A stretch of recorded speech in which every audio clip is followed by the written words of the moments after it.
possible of your home page. So if I click here, here's my home screen.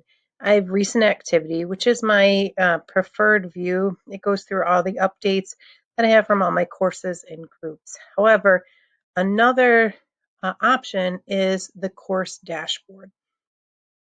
The reason I do like the course dashboard is it provides an easy way to access all of your courses in a visual manner. Also, it is easy to quickly rearrange your courses. I can pick this one up, drag it over here, move it very easily. Okay, I can move it back where I had it.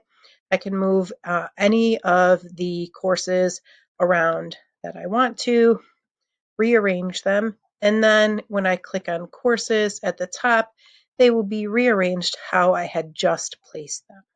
Okay, so that is useful when you are looking at the home screen. Often students will choose course dashboard as their home page to access their courses more easily.